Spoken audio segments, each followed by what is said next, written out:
Hey guys, it's Got Bars here, the self-proclaimed hip-hop historian, and this is the 294th episode of my series, where I grab a vinyl from my collection, talk about why I love it, what influence it has, and what its place is in the grand scheme of hip-hop.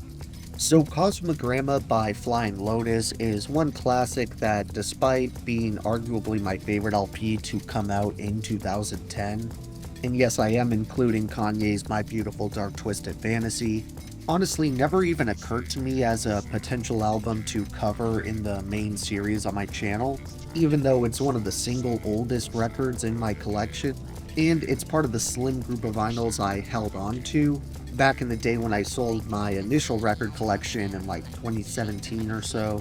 This project is another example of an album that hits me with a wave of nostalgia every time I turn it on, but even when I take a step back and remove the personal attachment aspect, I can still objectively say that this is one of the most innovative and groundbreaking instrumental releases to come out of the late 2000s period. You may be asking why it took me so long to get around to this thing if that's the case, and it's because honestly, I kinda just forgot that this is even classified as a hip-hop release. Because personally, I've always kept the vinyl in the small little area of my collection that's dedicated to non-rap music,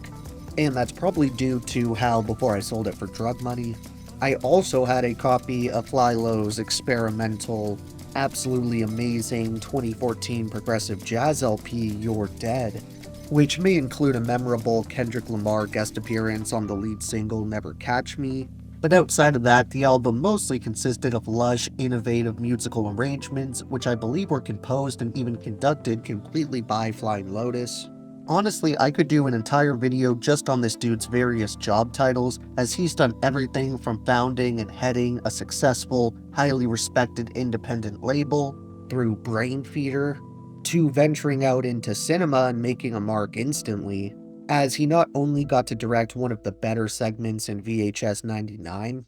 but he also directed and co-wrote genuinely the weirdest, most disturbing, and purposefully hard-to-watch movie I've ever attempted to digest, which is called Kuso.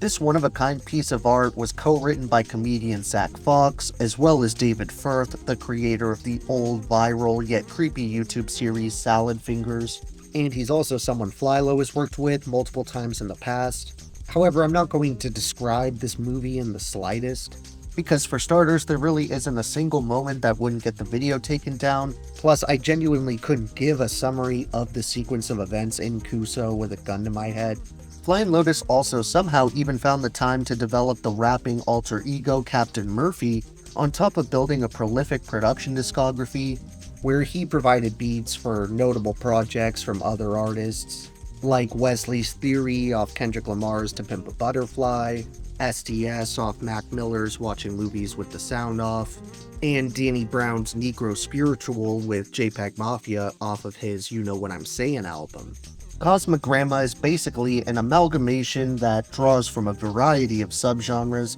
encompassing elements of psychedelic hip-hop, new jazz, IDM, electro swing, glitch hop, and more, culminating in this one-of-a-kind instrumental journey. I just can't get enough of the distinct, otherworldly aesthetic and atmosphere this LP creates, and it's a shining example of how you can make engaging, forward-thinking music that constantly holds your attention despite not really having lyrics to focus on, for the most part at least. It's really admirable how Flying Lotus was able to seamlessly mix live instrumentation with his drum machine, sampler, and laptop on this album, and the way the different methods are joined together to create this masterpiece kind of makes Cosmogramma a musical cyborg in a way. Another accolade this album has rightfully accrued over the years since its release is being a key pioneer when it came to the lo-fi, study and chill beats that dominated YouTube in the 2010s, and even today still get millions upon millions of views. And of course, while you have to acknowledge dudes like Nujabes, Madlib, Burial, and J Dilla, since we probably wouldn't even have this subgenre of instrumental hip-hop in the first place without them, that doesn't mean you can't also give props to someone like Flylo. I mean, not even counting the myriad of lo-fi artists he recruited over the years for the Brainfeeder roster,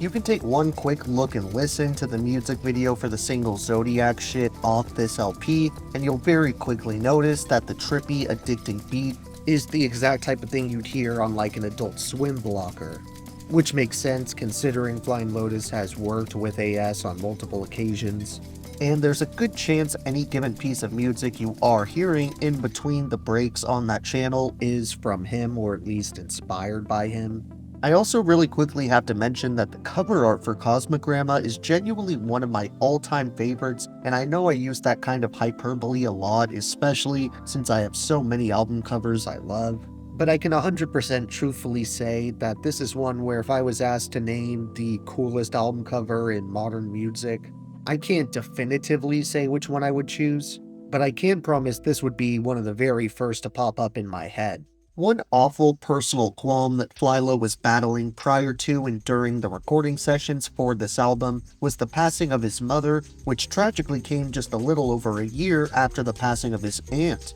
who, if you weren't aware, was jazz icon Alice Coltrane. Obviously, the man was in the middle of intense grieving at the time, but somehow he managed to power through and make this stellar, cosmic experience that really doesn't have the type of darkness you might expect to come out of someone who was in the insanely difficult to navigate mental state he was at this time. Though to be fair, considering the LP that followed this one is a concept record called You're Dead, it isn't like you can accuse Flylo of shying away from these bleak subjects. If anything, his discography gets darker and more uncompromising with each new release, and the same goes for really any form of media this dude is taking part in. But if there's any album of his that I've found stands the test of time, it's Cosmogramma here. And I'm so confident that this thing will continue to defy aging, to the point I wouldn't hesitate to choose it as a record to put inside a time capsule and shoot into space, if we ever end up doing that again.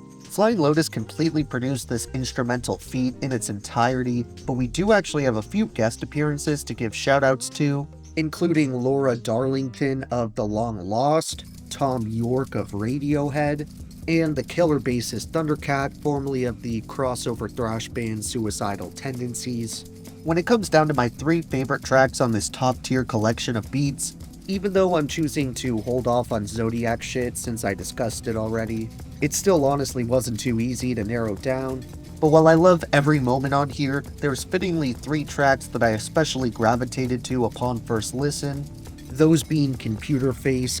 / Pure Being, Satellite, and Galaxy and Janikai. Then for honorable mentions that don't hold quite as much nostalgia but are still just about as good as it gets, I want to recommend songs like Clock Catcher, Pickled, Intro / A Cosmic Drama, and The World Laughs With You, Do the Astral Plane, Recoiled, Dance of the Pseudo-Nymph,